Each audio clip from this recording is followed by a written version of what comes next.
인물 소개. 이수정 선생은 한국 개신교 형성의 출발점에 서 있는 인물입니다. 성경 번역, 선교의 연결, 그리고 순교, 이 세 가지 사건을 통해 한국 교회의 기초를 놓은 사람으로 평가됩니다. 그는 전남 곡성 출신으로 1882년 이모군란 이후 김홍집 일행과 함께 일본으로 건너가 근대 문물과 새로운 사상을 접하게 됩니다. 그 과정에서 일본의 기독교인 쓰다센을 통해 기독교 복음을 처음 알게 됩니다. 처음에는 개화와 실용적인 학문에 관심을 두었습니다. 그러나 체계적인 성경 공부를 거치면서 기독교 신앙을 받아들이게 되었고, 복음이 개인의 구원뿐 아니라 민족과 사회를 변화시키는 힘이라는 확신에 이르게 됩니다. 이수정 선생의 가장 중요한 공헌은 한글 성경 번역 사역입니다. 그는 일본에 머무는 동안 마가복음을 한글로 번역하여 1885년에 완성합니다. 이 번역본은 언더우드와 아펜젤러 선교사가 조선에 입국할 때 가져온 최초의 한글 성경이 됩니다. 이 사건은 한국 개신교 역사에서 매우 중요한 전환점이었습니다. 외국어 성경이 아니라 조선의 백성들이 직접 읽을 수 있는 언어로 복음을 접하게 되었기 때문입니다. 동시에 그는 일본에 거주하던 조선인들에게 적극적으로 복음을 전했습니다. 정기적인 예배와 성경 공부를 통해 초기 한인교회의 형태를 이루는 신앙 공동체를 만들어갔습니다. 이수정 선생은 또 하나의 중요한 일을 합니다.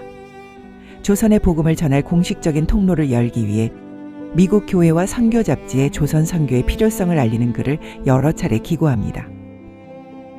그의 간절한 요청은 미국 선교사들에게 큰 영향을 주었고, 그 결과 1885년 언더우드, 아펜젤러, 알렌 등 초기 선교사들이 조선에 입국하게 됩니다. 이처럼 이수정 선생은 선교사가 오기 전에 이미 복음과 성경, 그리고 신앙 공동체를 준비한 다리를 놓는 사람이었습니다. 1886년 그는 조선으로 돌아옵니다.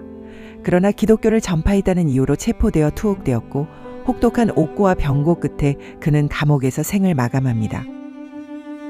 그의 죽음은 한국 개신교 역사에서 최초의 순교로 기록됩니다.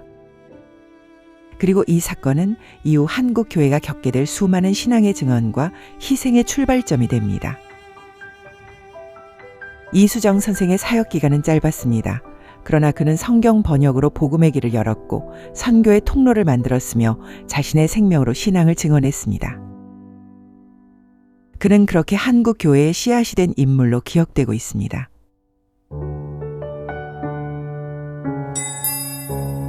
묵상. 이수정 선생의 신앙은 눈에 띄는 행동보다 방향을 결정하는 선택에 가까웠습니다. 그는 혼란스러운 시대 속에서 무엇이 가장 우선되어야 하는지를 분명히 알고 있었습니다. 그것은 제도도 조직도 감정도 아닌 말씀이었습니다. 말씀이 바로 서지 않으면 어떤 신앙도 오래 갈 수 없다는 사실을 그는 직감적으로 깨달았습니다. 말씀을 번역한다는 것은 단순히 글자를 옮기는 일이 아닙니다. 그것은 하나님의 뜻 앞에서 자신을 최대한 투명하게 비워내는 작업입니다. 자신의 해석이나 감정을 앞세우지 않고 말씀 그 자체가 말하게 하는 일입니다. 이수정 선생은 복음을 자기 방식으로 포장하지 않았습니다. 그는 말씀이 스스로 빛을 발할 것이라 믿었고 그 믿음으로 그 고된 작업을 이어갔습니다.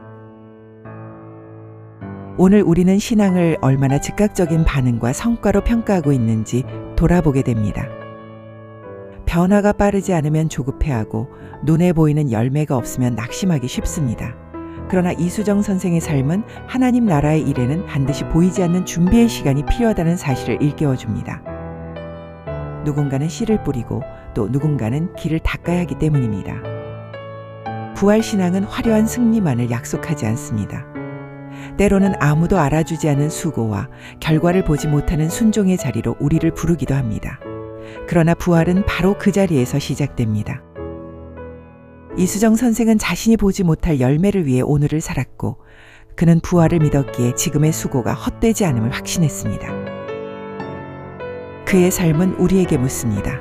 우리는 무엇 위에 신앙을 세우고 있는가? 감정 위에, 상황 위에 혹은 하나님의 말씀 위에 서 있는가? 말씀이 길이 될 때 우리는 비로소 어둠 속에서도 걸어갈 수 있습니다. 이수정 선생의 조용한 순종은 오늘 우리에게도 여전히 길을 밝히는 빛으로 남아 있습니다.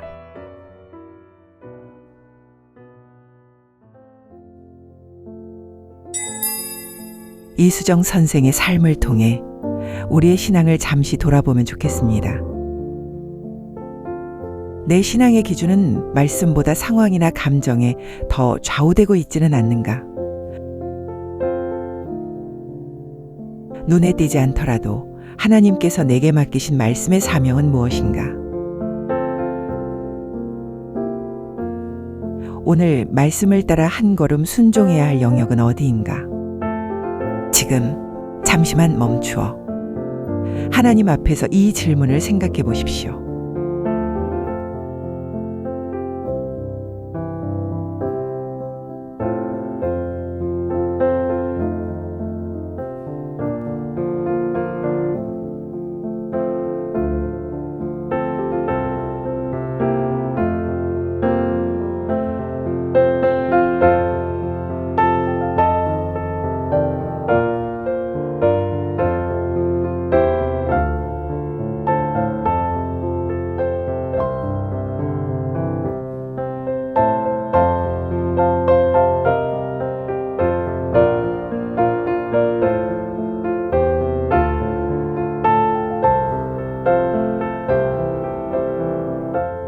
오늘 하루도 말씀을 따라 한 걸음 걸어가시기를 바랍니다. 보이지 않는 자리에서 드리는 작은 순종이 하나님 안에서 의미 있는 열매로 이어지기를 바랍니다.